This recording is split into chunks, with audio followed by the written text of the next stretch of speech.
everyone. Welcome back to the We Bought a Franchise podcast. I'm Jack Johnson. I'm Jill Johnson. And we are back with another roundtable format. And today we're throwing something even more interesting into the mix. We have one of today's hottest franchises, the CEO. And Dan, I guess would it be fair to say you're the founder of the franchise? Is that fair?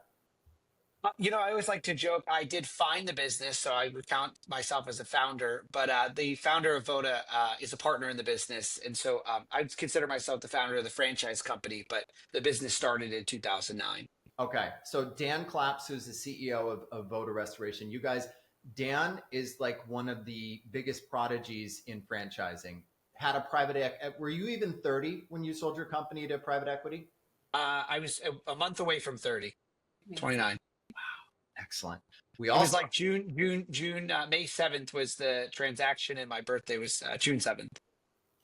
There's a lot, and for those of you who listen to our podcast, we've had Dan on before, but we're excited to have him on this format with the whole team. We also have our team of amazing franchise consultants. We have Catherine Allen, who owns a Soccer Stars franchise. She was MVP in her first year.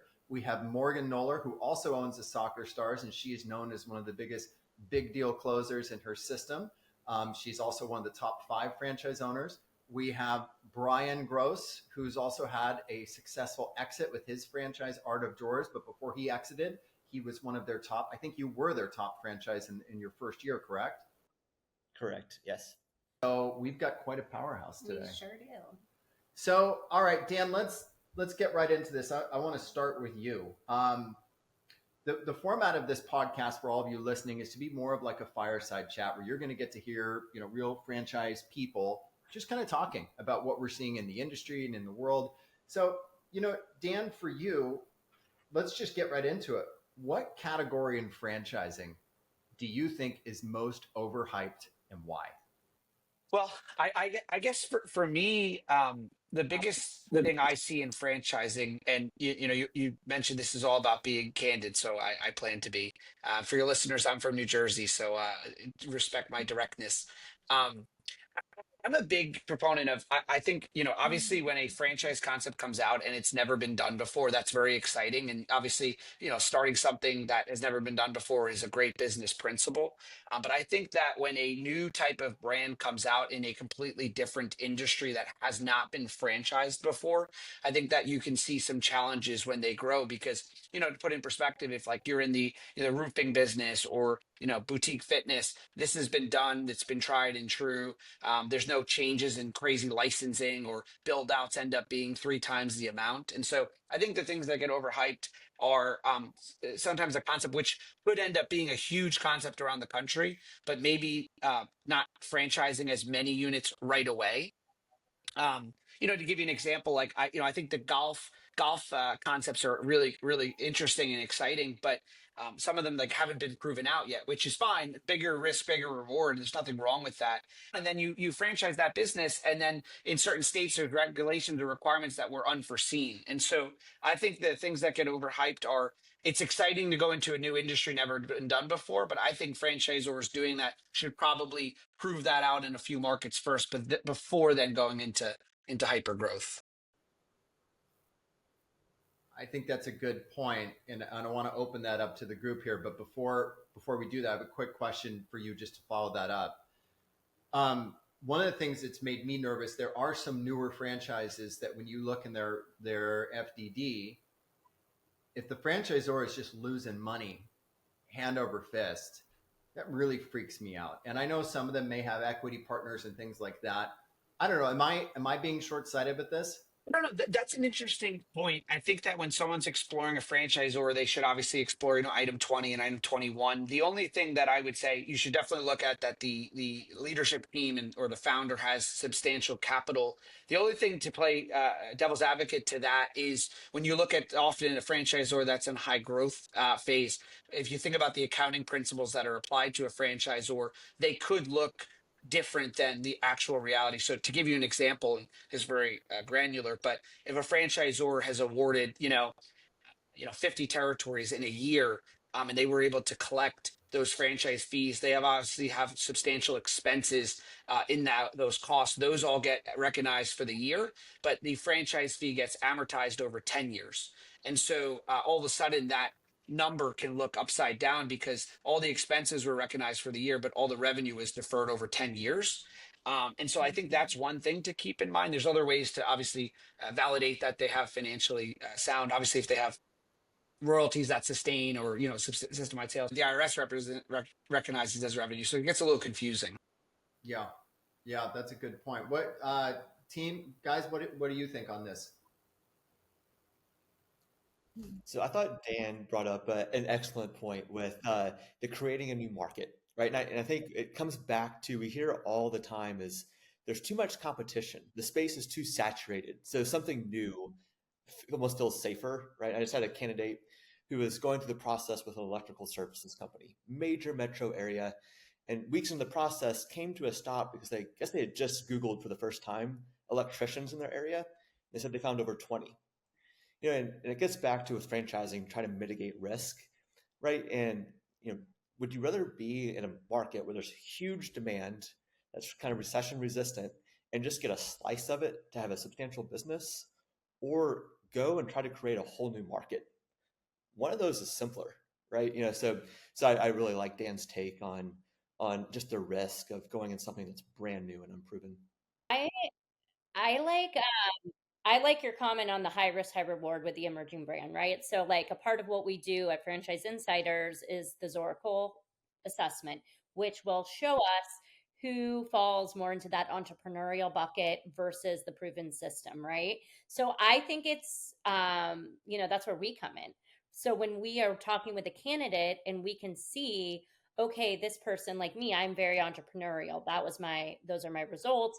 Soccer Stars had been around a while, but they had just started franchising. So essentially, in my opinion, it was kind of an emerging brand because they had never really franchised before. And so Morgan, I'm sure you would agree with this, like, they were kind of building the plane while it was flying. Like, oh, we need, and because I came from franchising and had done that for 13 years and was building the market, like, knew that world, and it aligned with my passions and interests and all the things, like, I was able to scale really quickly. But I think for someone who maybe came in or could come into a brand who is not that entrepreneurial, person, they may struggle more. And so that's where that matching process and understanding your candidate for us is really crucial, so that we're setting them up for success. And in turn, on your end, Dan, we're bringing you quality candidates that are going to, thrive in your system.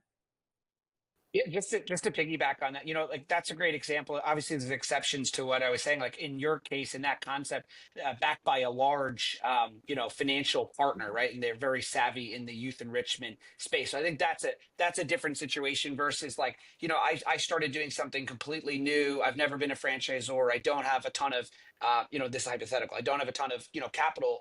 Like, that I think is different than in your case. That brand is super well backed financially and has a lot of intellectual capital behind it. And then just one more thing on Brian's point. What's interesting to me, like, how many pizza restaurants or pizza places are in your neighborhood, every corner, right? Well, pizza is a $25 billion space. You need a lot of pizza. In our space, restoration, it's a massive industry too. You need a lot of competitors. But what I've found is a lot of people will, like, let's say I was looking at, a waxing concept, and I go and I look at all the waxing concepts in my area and I say, okay, there's 5 or there's 10. What people don't always remember is that you don't know about the other brands that maybe someone bought in a neighboring territory, that they have a development schedule, that they will be opening 3 or 4 more of those from maybe there's a development schedule in 4 different concepts in the same space. And so, like, it's difficult to really assess, like, how many are in your market versus you succeeding or not. I think it's more important to look at, like, what's the industry growth and revenue size, and then it's okay for there be competition. Because, just last thing to Brian's point, me personally, I'd rather not have to educate a market on something. I'd rather come into a market where there's a general understanding of that and then go into it. Now, don't get me wrong. When Orange Theory first came out, if you were the first Orange Theory franchise owner, kind of very early into boutique fitness, there probably was some market, explanation. But what people forget is that Orange Theory wasn't this giant concept at first. Their AUVs have gone up over time as the kind of the market has caught up to that space. Dan, do you remember when you and I were having dinner at the Boca Resort? And the founders of Orange Theory and Anytime Fitness were like at the table right next to us? I thought it was funny because I had met Dave Mortensen a few weeks prior, and I saw him sitting there, and we were having dinner, and obviously I was intimidated to go up. It was like literally like the founder of Orange Theory and spouses, and the founders of Anytime Fitness, and then he actually saw me and came up, and I was like, oh, this looks cool in front of Jack, like I know these guys, but it was just actually because I was afraid to say hello to them. One point on competition, Jill and I remember we started Franchise Insiders. I purposely, like the big name franchise consultants at the time, um, not because I didn't like them, but I didn't want to see their stuff, right? I just wanted to have tunnel vision. I knew they were there, but I like blocked them because I didn't want to see, I just wanted to go. I knew that we could win and I knew we had a good brand, but I didn't want to see them. And it was the same with Pinks. Like with Pinks, we never even bothered to see who our competition was. We just opened. And we created the top Pinks franchise last year. And our opinion has always been the same as what you said, which is we know the demand's there. We know the competitors are there. And we know inherently we're going to be better. We're going to be better. I think that's, again, it's when people look at things, it's like, oh, but there's already this in this area. And if you want to open a crumble and there's already a crumble in your neighborhood, you're not going to open it. It's already there. But that doesn't mean you can't do something similar. And also, if it is there, they've done the research that that's a good market. So, for us too, with like the window with Pink's Windows, it was like, we knew. I mean, we had window washers and pressure cleaning in our neighborhood. We saw it every day.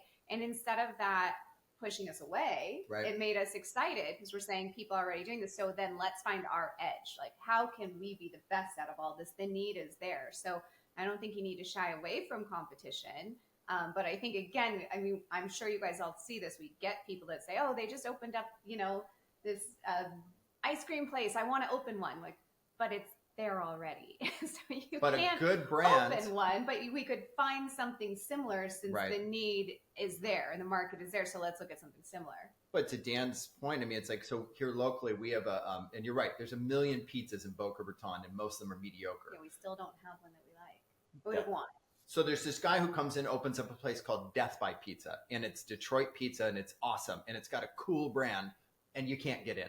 So again, I still think a brand, just like what you did, Dan, with Voda, there's tons of restoration out there, but Voda looks good, right? Voda looks modern. It's got a young leadership team. It has things that make it different.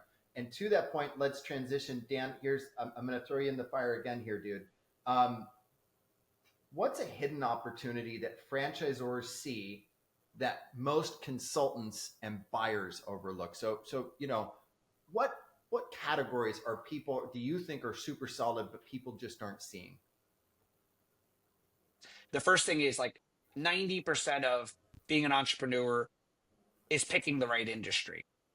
If you pick the right industry, you can even afford to make some mistakes because you're in the right industry. There's high margin, there's high growth, there's high opportunity. People want to be in it. They want to work in it. They want to use the service or product. And so I think picking the right industry is key. And from the lens of a franchisor, I know that for us, we didn't start in restoration. We were franchise executives that got into restoration. But I'd say 90% of our success was picking the right industry. It was high growth. It was in favor of institutional investors. There's high margin. There's consolidation happening in the space. And as you know, there's water's not going anywhere. There's going to always be water and floods and issues. And with climate challenges and just the average age of a home getting older, 38-year-old average, which is just going to get older, there's a lot of opportunity. So I think picking the right industry. And then I think the biggest opportunity, to your point, whether it's restoration or roofing or some type of next gym concept, usually businesses can succeed with just better communication, a better customer service experience, and most importantly, going into an industry where the technology is antiquated and just simply investing in better technology to make the service better, make the business offering better. Those things alone, you can go into an industry that's kind of dinosaur-esque and go in with better technology, better branding, and a better just really way of communicating, and you could win. You don't have to recreate the wheel. Yeah, I think that's very well said. I think putting a strong brand on something where there's room to grow, where there's older brands. We had a franchisee from Sharky's Cuts for Kids on last week, and I'll tell you, when Jill and I first became franchise consultants, we looked at that brand and we're like, oh man, who would ever buy this? And now I look at it and I'm like, this is an awesome franchise. It's been around a long time. It doesn't have litigation. It's got a lot of franchisees. AI is not going to take it over. It's a simple staffing model. Mm-hmm. We've got Section 179. Like that is where I think franchise consultants really can help people who are coming in and saying, God, I really want the UPS store. And help them sort of see the forest through the trees. I'll throw it out to the group. Thoughts on businesses like that? Yes, I think we need to pay a lot of attention to technology and AI and what can't be replaced, like Sharkies. I mean, I'm going to get my kid's haircut not using AI. I'm going to go into the store. So that one's pretty recession proof. I like those. Home services are always needed, but the technology has to be there, right? We're increasing. So I think that's our job to make sure that whatever franchise we're showing our clients is something that can grow and scale. Yeah, I think there's a lot of things. I also think, our job, part of our job is making sure that these new franchisees coming in understand that they're running a business. And even if the AI is there and they do have the franchisor backing them, they still have to work hard and run the business. And I'm hearing more and more that they're sort of feeling like it's a playbook and they can come in and that the franchisor is going to give them all the clients. They're going to do all the marketing for them. And it's just the business is going to run itself. So we're seeing a lot of that on my end. Yeah, I'm a lot less afraid of my burrito getting made by a robot in a couple of years at Chipotle. I wouldn't trust it to cut Trey's hair. That's for sure. But that's why validation is key. And someone said it the other day. We were on a call, Dan, with CMIT, which is an IT consulting franchise. And she said, we mandate that each prospective franchisee validate with at least 5 to 7 franchisees, which is the guidance that I think 90% of franchise consultants give too. Talk to those owners to really hear what they're doing and how they're running the business, and how, yes, you can have a great brand like Voda. You can have a recession resistant service like Voda, but the franchisee is still the one that makes the magic happen. And I think what's unique about Voda is it's really 2 franchises in one. So Voda's done, and Dan, you've done a lot of work, but you've made sure that even if it's not restoration, that you're still doing the carpet cleaning, you're still getting those jobs and your employees stay employed. And I think that's really important to note, because a lot of the home services is just very narrowly focused, and they could be doing a lot more with just one brand. And I think Voda does a really good job. And I would say with my biggest learning, I think with soccer stars was the cash flow and figuring out that, because I had to pay my coaches up front and there was a lot of payment on the back end 4 or 5 months later. And with Voda, Dan, you talk about that at the FranServe conference. That's where the cleaning and the restoration are really good, right? Hand in hand, kind of keeping that consistent cash flow going while these bigger jobs are coming in, correct? Yeah, and not to shamelessly plug Voda, but to give you an example in that regard, I think about a few years ago when we launched the business, we saw a lot of opportunity where we would go to a home to do, let's say, a mold extraction, get mold out of someone's home, and they would say, "Oh my goodness, I didn't know this was going to be $3,000, and maybe insurance isn't covering it for whatever reason." And I remember thinking, well, how many of these jobs are we losing to people that maybe just can't stroke a check for $3,000 or don't want to swipe their credit card? And we pulled in a partner where we can do consumer financing, right? So all of a sudden we can walk in a home, and if someone can't spend the 3,000, we can offer them a 0% APR over 24 months. And then we took that product and we embedded it into our CRM system, where we can literally just right there on the spot say, "Hey, look, Jack, we can finance this. Here's the payment terms." And it's right there. Just click a button and it goes to the invoice. That's an example of technology. Or one other example, 2 years ago, I was at the Restoration Industry Association conference that I go to every year, and everyone was like, "No, AI, that's crazy. No one's going to want, things done that way." Well, our technology provider that we utilize for project management leaned into that. And here we are now today, where when we do estimates, that's a big part of our business, right? It's more of an art than a science when you do a water mitigation estimate for insurance through Xactimate. And for a long time, we had a partner, we still do, but that would work with our franchise owners if they needed some help getting those estimates up. and they charged a fee, but the fee was always worth paying because they could take the average ticket up enough where that percentage didn't matter, right? Well, here we are 2 years later, our technology provider was able to do that now through AI. So they introduced AI estimates to make doing estimating more accurate, more seamless through AI, through all the knowledge that it has. And so, perfect example, if you're not leaning into that technology, not when everyone's starting to do it, but beforehand, you can very quickly in any business start to lose market share. Isn't Klarna going public today? Didn't I see that? Speaking of being able to finance over time. I mean, people keep sort of talking about feeling like the economy's wobbly, but yet spending is still great. People are still out there spending at the same levels they were spending. The restaurants are still full.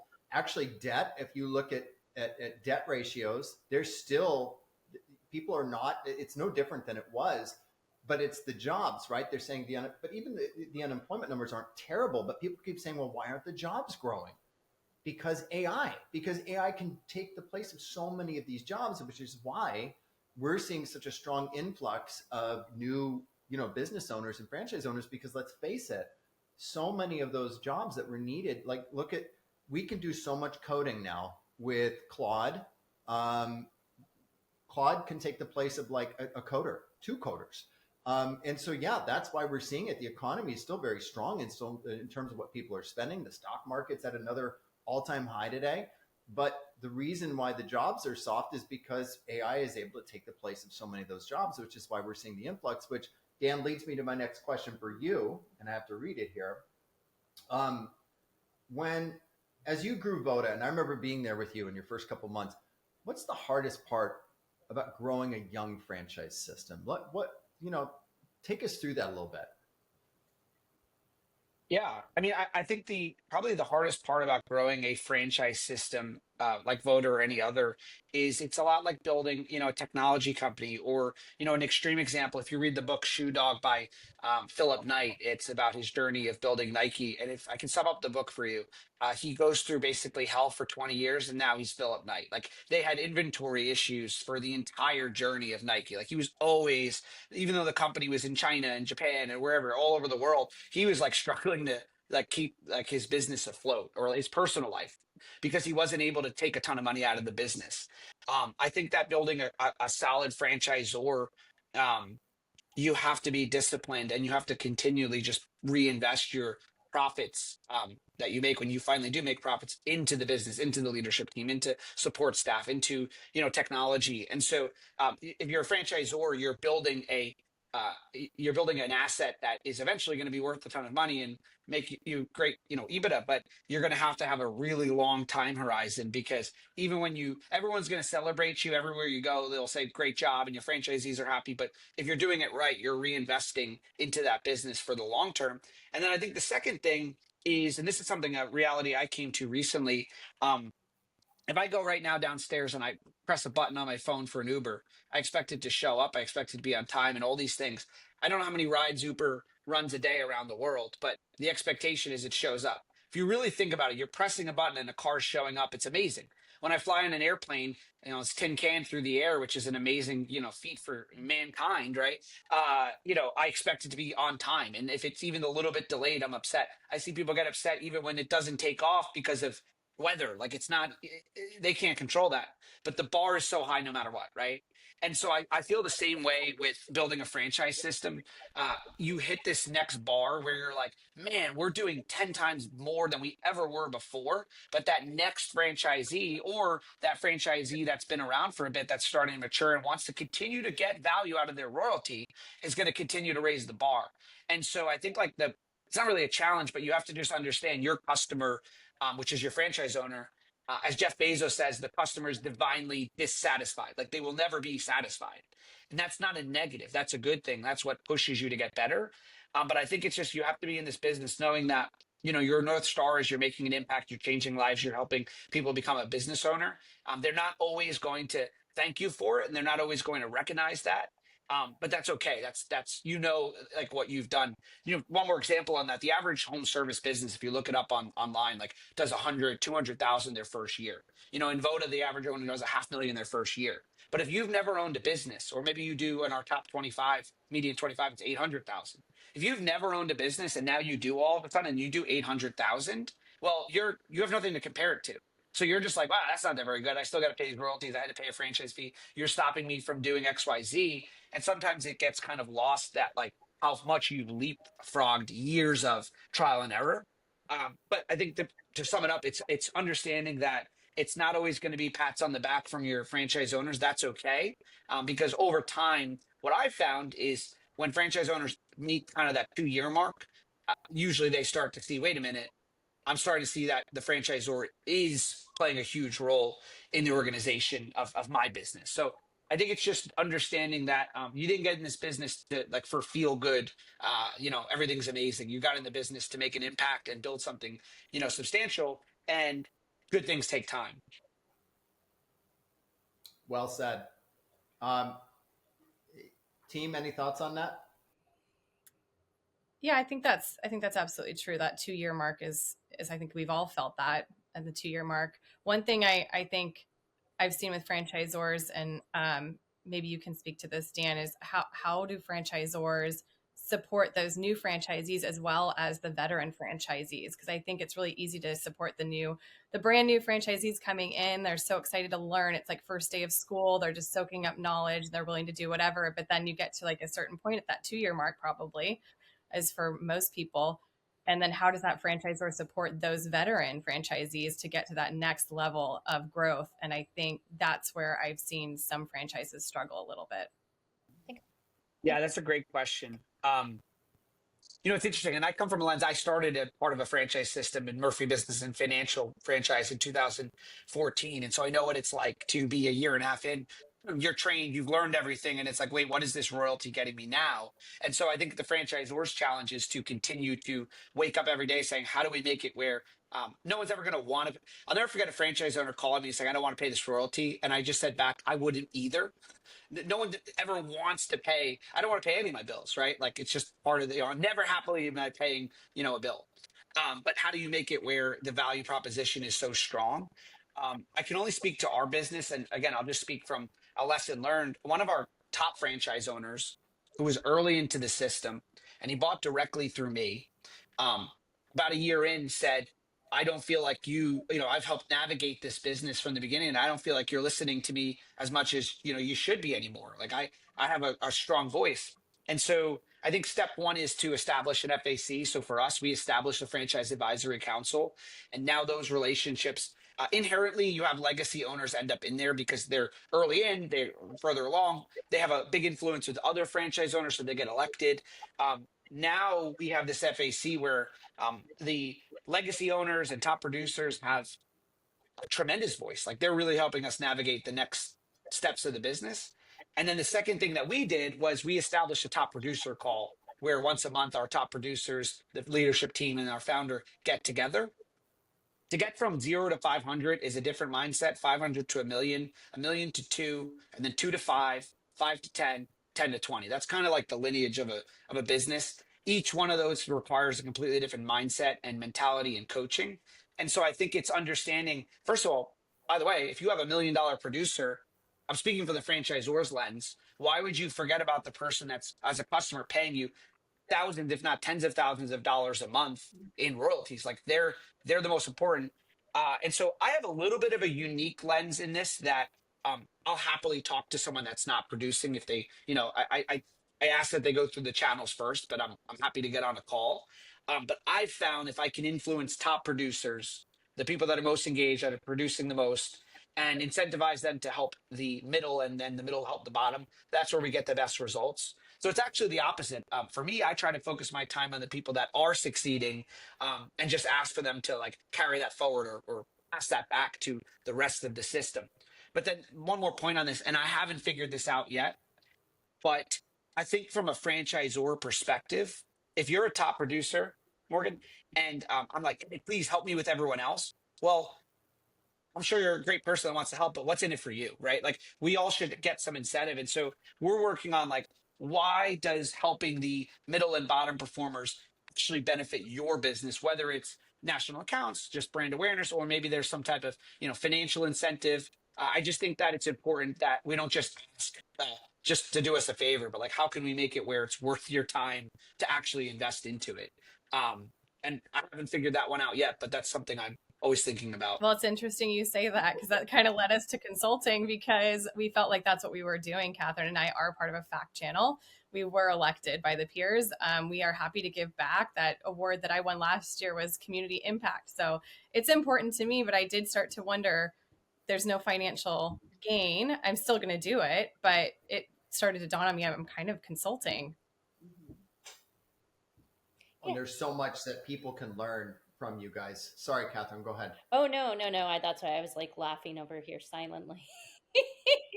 Yeah, we're on the FAQ, and we're on the top producer call, so we do that too, Dan. I love that you do that. I think it's great. Can I just get a little royalty like break? Maybe would be nice. No. We had this vision of like, and if a franchisor is listening to this, please go do it. And maybe you can go swim in the waters and see if there's alligators first, and then before I jump in. I'm kidding, but like an idea that I had was like, if you think about like Warren Buffett's favorite companies that he's ever invested in, he says direct sales organizations are his favorite. Now, I'll use a structure like MLMs, not frowned upon. Like obviously there's negatives to them, but when you think about like Mary Kay model, there's a what's that called? A downstream commission that goes all the way down. If you think about like the military, like extreme ownership, like there's pods, right? There's teams of 4 that have teams of 4 that have teams of 4.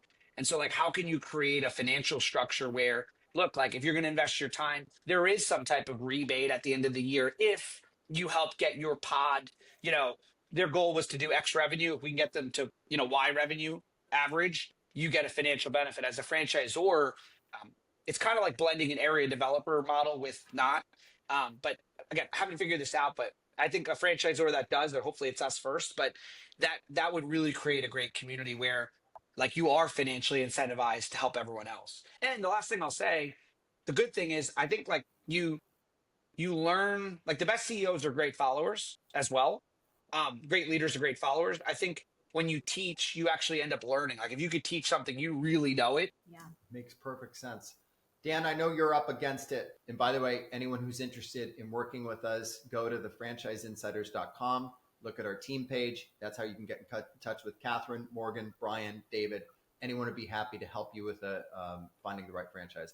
Thank you, Dan. Thank you, team. Bye, guys. For anyone who wants a franchise consultation, remember, go to thefranchiseinsiders.com or call 800-445-6382. Thank you. We bought a franchise.